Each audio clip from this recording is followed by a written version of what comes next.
Қайырлы күн баршаларыңызға, сіздерге жаңағы курабе пісіріп көрсетейін деп отырмын. Алдымен бізге осы 2 жұмыртқаны жарып қойдым.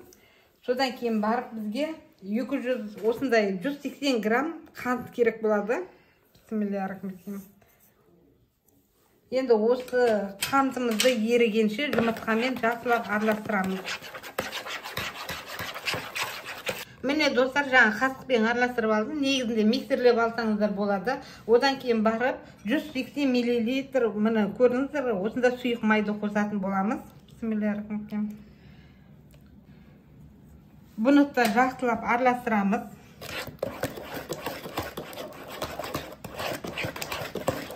Бұл түрік елінің жаңағы курабе деп аталатын печеньесін жасап көрсететін боламыз. Міне.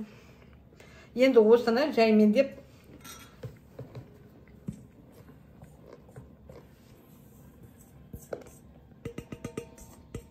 одан кейін барып жаңағы шым-шым тұзым, бисмилля.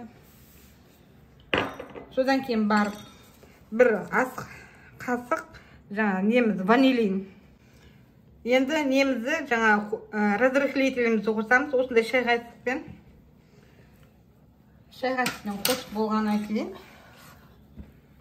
бұндай силикон қасығымызбен қамыр елейміз. Енді осы қамырымызды қолмен әбден елейміз. Қолға жабыспайтын, жұмсақ болып шығу керек. Өте дәмді курабе болады. Ауызда еритін. Өзім осы курабені 4 жыл бойы дайындап келе жатырмын. Түрк бауырларымыздан сұрап алып рецептін. Содан жасап үйреніп алған болатынмын.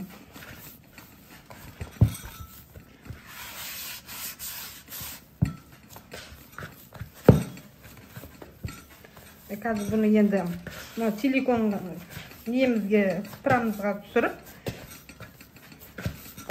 жақсылап елейміз.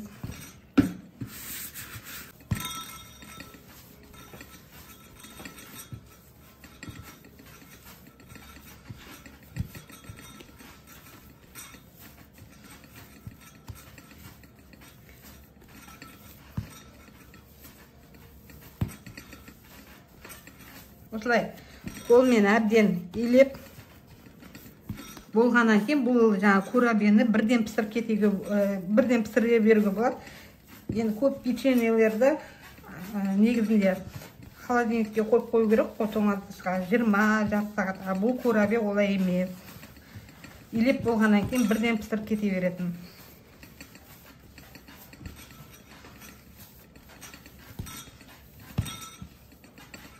Міне қамырымыз осылай болып шықты.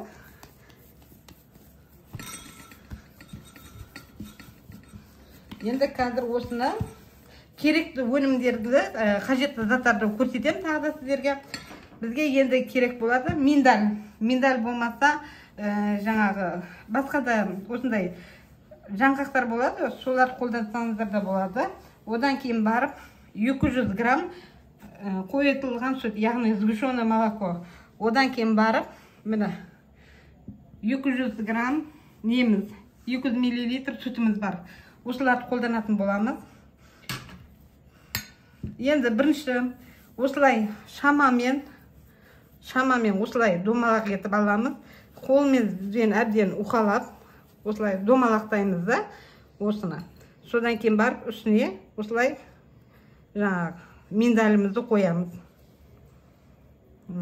Осылай болып шығады. Енді көлемін кішірейтем десеңіздер де өздеріңіз білесіздер. Бір 20 граммен алсаңыздар да болады.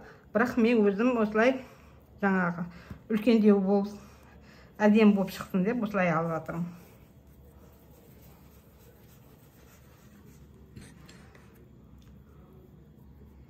Міне достар, дайындап қойдым. Арасына осылай миндальді қосып, бетіне еш нәрсе жақпаймыз. Тек қана осы сіздерде духовка болатын болса, 180 градуста 15 минутта пісіріп аласыздар. Ал мен әзірге осылай чудо-печкеге сіздерге көрсетіп жатырмын. Чудо-печкеге пісірейін деп.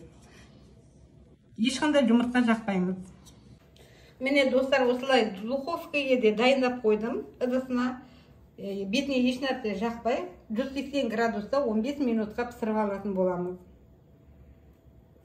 Достар, жаңа курабиямыз піскенше сіздерге мынаны көрсетіп жіберейін деп отырмын. Мына жерде 200 грамм қойытылған сүт бар, яғни сгущенное молоко. Одан кейін 200 миллилитр осындай сүтіміз бар. Бисмилля. Екеуін жақсылап араластырып дайындап қоямыз. Піскеннен кейін жаңа курабиямызды осыған батырып алып, жаңа дастарханға сәндеп әдемілеп қоятын боламыз. Міне достар, курабиямыз дайын. Мынау қатты жақын болып кеткен, бір-біріне тығыз болыпты. Еш нәрсе етпейді. Мынау духовкада піскеніміз. 15 минуттың ішінде бәрі дайын болды. Енді осыны түсіреміз қазір. Міне сгущенное молокомен жаңа немізді, кәдімгі сүтімізді араластырып алдық. Енді осы дайын тұрған осыны мынаның өзі мен сіздерге кесіп көрсетейін. Міне үлпілдеп тұр өзі. Ыстық болып. Енді бұған тиіспейміз. Мынаны аламыз, осылай батырып аламыз. Ыстықтай батырып аламыз да, осылай ыдысымызға қоя береміз. Бір батырып алып, осылай. Одан да жұмсақ болады да.